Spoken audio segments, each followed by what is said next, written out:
হয়েছে তোমার হাতে? ও কিছু না, ওই একটু পুড়ে গেছে। ওমা, সে কি? কি করে পড়লো? ও আপনি কিছু ভাববেন না, আসলে ওই শ্রীলা রান্নাঘরে রান্না করছিল, আমি ওর পাশে গিয়ে পুরনো কিছু কথা ওকে মনে করাবার চেষ্টা করছিলাম। ও হঠাৎ করে খেপে গিয়ে আমার হাতে গরম খুন্তিটা চেপে ধরে, আর তাতেই। হ্যাঁ, ও এরকম করলো?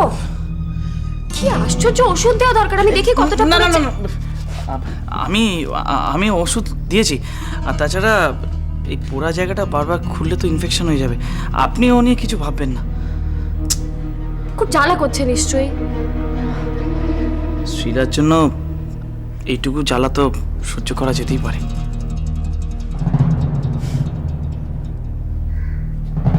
খুব ভালোবাসো তুমি না শ্রীলাকে? তাবাসি, আসলে শ্রীলাই আমার জীবনে সব কিছু। আর তাছাড়া আমাদের বিয়েটাও তো ভালোবেসেই হয়েছিল। অবশ্য সেটা আমাদের দুবারই মত ছিল। আর আমার বিয়ের আগে থেকেই তো শ্রীলা আমার বাড়িতে যাতায়াত করতো। আচ্ছা, ওর ভুলে যাওয়ার রোগটা কি তখন থেকেই ছিল? মানে তুমি কিছু বুঝতে পারোনি তখন? না, মানে বেশ কিছুদিন ধরে ভুলে যাওয়ার ব্যাপারটা তখন ছিল না। হ্যাঁ, হয়তো মাঝে মধ্যে কিছু ভুলে যেত, তবে সেটা সব সময় নয়। কিছু কিছু কথা, কিছু কিছু বিষয় মাঝে মধ্যেই ভুলে যেত। হাসছো যে? না, এরকম মাঝে মধ্যে ভুলে যাওয়ার ব্যাপার নিয়ে অনেক ছোট ছোট স্মৃতি জড়িয়ে আছে আমাদের জীবনে। সেরকম কোনো ঘটনার কথা বলো না আমাকে। মানে এমন কোনো ঘটনা যেটা থেকে শ্রীলার কিছু মনে পড়ে যেতে পারে। যদি সম্ভব হয় আমি নিশ্চয়ই এই ব্যাপারে সাহায্য করব তোমাকে। বিয়ের আগে শ্রীলা একবার নিজের হাতে আমাদের বাড়িতে পায়েস রান্না করে নিয়ে এসেছিল।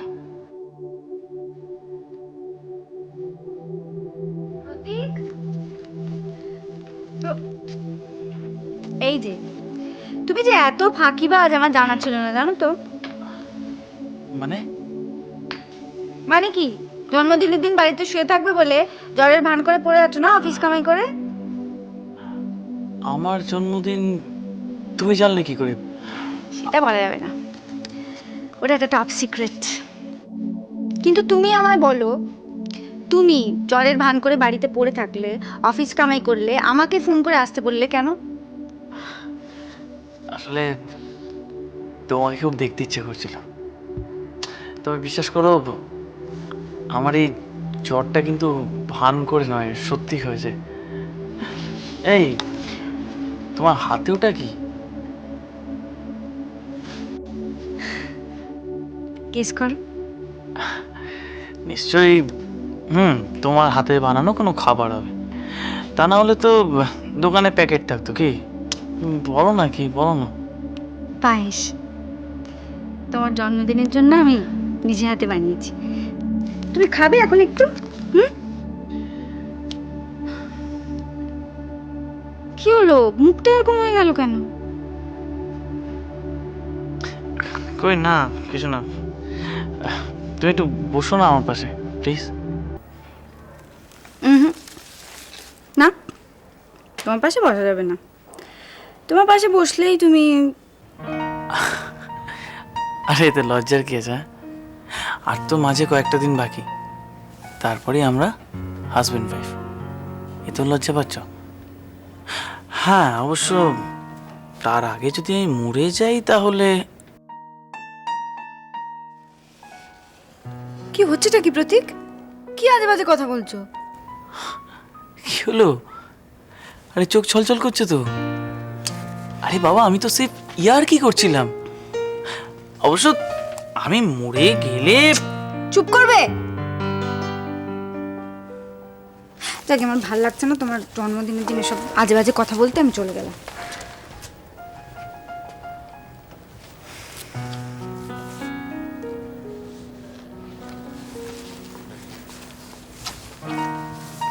পায়েসটা কষ্ট করে বানিয়েছি, ওটা না দিয়ে চলে যাচ্ছিলাম।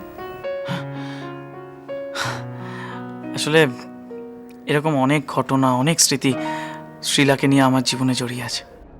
মিথ্যে কথা, সব তো মিথ্যে কথা বলছে প্রতীক। ওর অর্ধেক ঘটনাটা বলে বিশাখাকে ভুল বোঝানোর চেষ্টা করছে।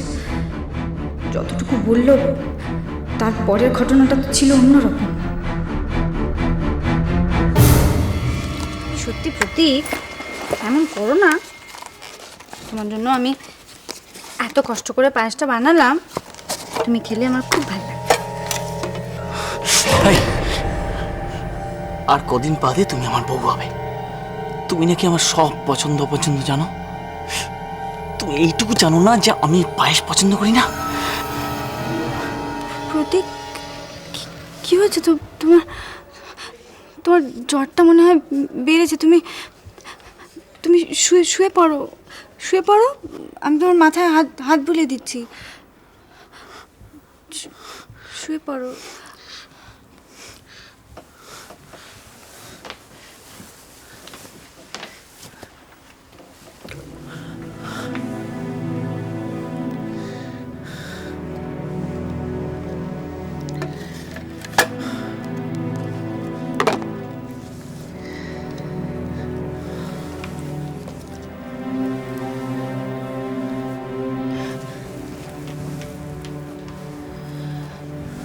প্রতীক, আমি সত্যি জানতাম না যে তুমি পায়েস পছন্দ করো না। তাহলে আমি তোমার জন্য পায়েস বানাতাম না। ঠিক আছে, তুমি তুমি শো, আমি তোমার জন্য জলপট্টির ব্যবস্থা করছি।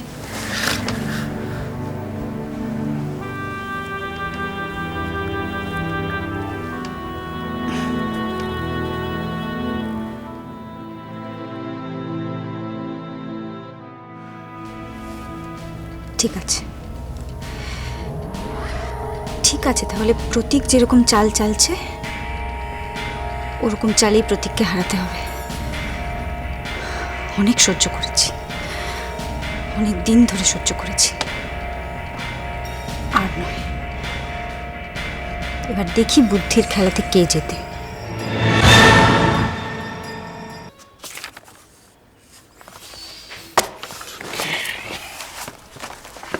Good morning Apurba. Good morning. হঠাৎ এতদিন বাদে আসুন আসুন। তা দুম করে একদম আপনার বেডরুমে ঢুকে পড়লাম, কিছু মাইন্ড করবেন না কিন্তু? না না না, আমি এখন একাই থাকি, সুতরাং বেডরুম ড্রয়িং রুম সব সময়। বলুন। সত্যি বলতে কি, এতদিন পরে আপনাকে দেখে খুব ভালো লাগে, এটা আমার সৌভাগ্য। আপনার সঙ্গে দেখা হওয়াটা যে সৌভাগ্যতা তো জানতাম না। আর আমার দরজা সবার জন্য খোলা থাকে, এটাকে আপনি সৌভাগ্য মনে করলে সৌভাগ্য। সত্যি কথা বলতে কি, আমার আসতে একটু দেরি হয়ে গেল, আর কয়েকদিন আগে এলে হয়তো দৃশ্যটা এতটা বিবর্ণ হতো না। আপনি কি কবি? আগে না, তবে কবিতা ভালোবাসি। আচ্ছা, একটা কথা কি আপনি মানেন যে জীবনের একটা কোনো ভুল সিদ্ধান্ত জীবনের একটা বোঝা হয়ে দাঁড়ায়? হ্যাঁ, নিশ্চয়ই বোঝা হয়ে দাঁড়ায়। বোঝা হয়ে দাঁড়ায় যদি সিদ্ধান্তটা সত্যি সত্যিই ভুল হয়। কিন্তু এক্ষেত্রে আপনি কেন কথাটা বলছেন আমি বুঝতে পারছি না। আচ্ছা আচ্ছা, আপনার কি মনে হয় না যে ডিভোর্স পেপারে সাইন করে দিয়ে আপনি একটা ভুল সিদ্ধান্ত নিয়েছেন? আপনার উচিত ছিল আরও সময় নেওয়ার, অথবা শতরূপাকে আরও সময় দেওয়ার। আকাশ প্লিজ, শতরূপা আর আমার মধ্যে যে সম্পর্কটা সেটা নিয়ে আমি আর কারোর কথা শুনতে চাই না। মানে আমাদের যা বলার একে অপরকে সেটা আমরা বলেছি, যা শোনার শুনেছি। এবার আপনি যদি নতুন করে আবার এ নিয়ে কোনো কথা বলতে আসেন তাহলে আই এম সরি, মানে আমি কথা বলতে পারবো না, আমি নিরুপায়। কেন নিরুপায়? যার জন্য আপনারা দুজনে কেউ দায়ী নন, তার জন্য আপনি কেন নিরুপায় হবেন? আপনাদের এই সম্পর্কের ভাঙনের মূলে তো একজন দায়ী, একজন। আকাশ, আমি জানি যে আপনি আমার আর শতরূপার সম্পর্কের মধ্যে যা যা ঘটে গেছে অনেক কিছু জানেন, হয়তো সবটাই জানেন। তাও আমি জিজ্ঞেস করছি, হঠাৎ এরকম একটা কথা বলছেন কেন? একটু ভাবলেই আপনি সেটা বুঝতে পারবেন। আর দেখুন, শতরূপা আপনাকে ডিভোর্স পেপারটা পাঠিয়েছিল অনেক রাগে, অনেক দুঃখে, অনেক অভিমানে। আর আপনি সেটা সই করে ফেরত দিয়ে যেটা করলেন, তার অর্থ এটাই দাঁড়ায় যে সমস্ত ভুল বোঝাবুঝির পালা শেষ। কোনটা ভুল কোনটা ঠিক সেটা কি আমরা নিজেরাই জানি? এক্স্যাক্টলি, আমি আপনাকে এই কথাটাই কিন্তু বলতে চাই অপূর্ববাবু, যে যে কোনো কিছুর জন্য কিন্তু শতরূপা দায়ী নয়। না না, সে তো আমি জানি। আমি তো সেটা শতরূপার সামনে গিয়ে স্বীকার করেও এসেছি যে আমরা দুজনেই পরিস্থিতির শিকার। আর এই পরিস্থিতির জন্য সম্পূর্ণ দায়ী আপনার মা, এটা আপনি অস্বীকার করতে পারেন না। আর যেখানে কোনো ভুল বোঝাবুঝি নেই সেখানে ভুল বোঝাবুঝির অবকাশটা আসছে কোত্থেকে? বরং আপনার মাকে। আকাশ প্লিজ, আফটার উনি আমার মা, দোষ করুন যাই করুন উনি, আর উনি যে খুব অন্যায় করেছেন সেটা আমার থেকে ভালো কেউ জানে না। আর হ্যাঁ, একটা কথা, যদি শতরূপা আপনাকে এই সমস্ত কথাগুলো বলার জন্য পাঠিয়ে থাকে আমার কাছে, দেন আই এম সরি। আমি অগ্রবাবু, কি করে ভাবলেন যে শতরূপা এরকম একটা ভুল সিদ্ধান্ত নেবে? দেখুন, আমি জানি না শতরূপা আপনাকে কিছু বলেছে কিনা, আর যদি বলেও থাকে সেটা কিন্তু সম্পূর্ণ রাগের মাথায়। এটা কিন্তু ওর মনের কথা নয়, ওর মুখের কথা। আমি আপনাকে বলছি, শতরূপা কিন্তু আপনাকে ভালোবাসে, আপনাকে সবার উপরে স্থান দেয়। তারপর আপনি আর যাই ভাবুন, অন্তত শতরূপাকে দোষী ভাববেন না। চলি।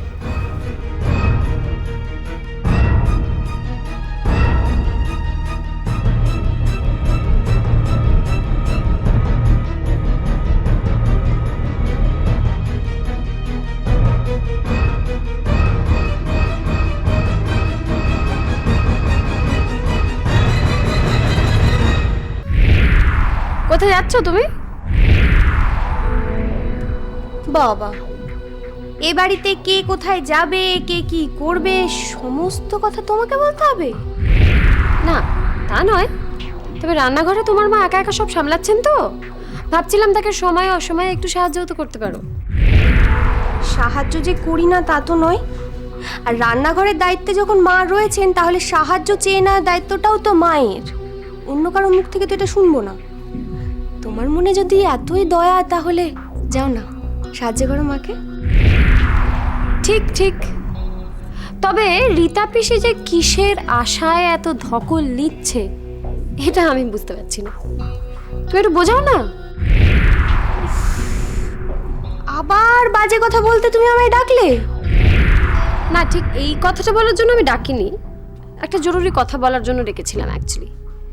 বলছিলাম যে শ্রীলা আর প্রতীক, ওদের দুজনের যে কোনো ব্যাপার থেকে তুমি নিজেকে একটু দূরে সরিয়ে রাখবে, কেমন? তুমি এদের দুজনকে মেলাবার জন্য এতটা ইনিশিয়েটিভ নিচ্ছ কেন বিশাখা আন্টি? রহস্যটা কি? কিছুই না, খুব সিম্পল একটা ব্যাপার। স্ত্রী তার স্বামীর কাছে ফিরে যাবে, আমি এটুকুই চাই। আর এই যে ফিরে যাওয়ার ইচ্ছেটা, সেটা কোনোভাবে একটা শ্রীলার মধ্যে জাগিয়ে তুলতে হবে। আমি সেই চেষ্টাটুকুই করছি। সেই জন্যই প্রতীকের কাছ থেকে ওদের নানান ঘটনা জেনে সেগুলো শ্রীলাকে মনে করে দেওয়ার চেষ্টা করছি, যদিও স্মৃতি ফিরে আসে সেই আশায়। আমি চাইবো তুমিও সেই চেষ্টাই করো এখন থেকে। এক্স্যাক্টলি, আমিও তো সেই চেষ্টাটাই করছি। আমিও জানবার চেষ্টা করছি যে আসল সত্যিটা কি। এবার আসল সত্যিটা না জানা অবধি তো আমি আয়নাকে গার্ড দিয়ে যাবই, সেটা কিছু করার নেই। একটা কথা বলি তোমাকে, আমি কিন্তু তোমাকে ইন্টেলিজেন্ট মনে করি। মানে আমি যেটা বলতে চাইছি যে সকালে সূর্য ওঠে রাতে অস্ত যায়, এটা জানার জন্য তো ইন্টেলিজেন্ট হওয়ার দরকার হয় না। কিন্তু আমি তাও তোমাকে ইন্টেলিজেন্ট মনে করি, কারণ প্রতীকের কাছে যা যা প্রমাণ আছে এবং ও যা যা প্রমাণ দেখিয়েছে, যেটা নাকি প্রমাণ করে যে শ্রীলা মানে আয়না শ্রীলা এবং ও প্রতীকের স্ত্রী, তারপরে না আর সন্দেহের কোনো কারণই থাকে না। সেজন্য আমি তোমাকে সাজেস্ট করব যে তুমি তোমার এই সব সন্দেহ মন থেকে দূর করে দাও, তাতে তুমি শান্তি পাবে, তাতে সকলের ভালো হবে। তার কারণ আজ না হয় কাল শ্রীলাকে কিন্তু প্রতীকের কাছে ফিরে যেতেই হবে। ও তাই নাকি? না, সেক্ষেত্রে দেখতে গেলে আমিও কিন্তু পরিষ্কার কথাই বলছি। আসল সত্যিটা না জেনে আমি আয়নাকে এ বাড়ি থেকে কোথাও যেতে দেব না।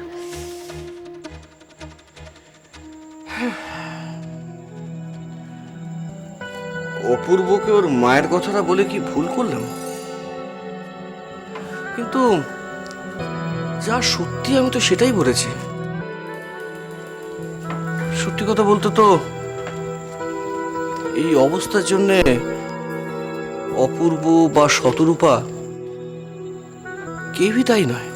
আকাশ প্লিজ, আফটার উনি আমার মা, দোষ করুন যাই করুন উনি, আর উনি যে খুব অন্যায় করেছেন সেটা আমার থেকে ভালো কেউ জানে না।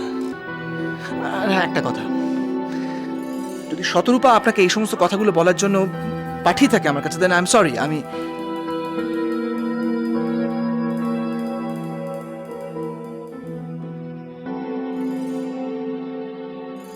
অপূর্ব ওভাবে রিয়াক্ট করলো কেন? আমার বলার ধরনটা কি ঠিক ছিল না, নাকি আমি আমার সীমা ছাড়িয়ে একটু বেশি এগিয়ে গিয়েছিলাম? কিন্তু এইটুকু তো সতর্কতার জন্য আমাকে করতেই হতো। আমি তোকে কথা দিয়েছিলাম। তুই এতটা উত্তেজিত হচ্ছিস, আমাকে তো একটা সুযোগ দে, আমি অন্তত একটিবার কি ওর সঙ্গে কথা বলি, একটিবার। দেখ, আমার বিশ্বাস বরফ কিন্তু গলবেই। আর শোন, তার আগে তুই এমন কোনো সিদ্ধান্ত নিবি না যাতে তোদের দূরত্বটা আরো বেড়ে যায়, প্লিজ। আমার মনে হচ্ছে ভুলটা বোধহয় আমিই করেছি। কি করব? একবার ঝর্ণার সঙ্গে কথা বলবো? না, থাক।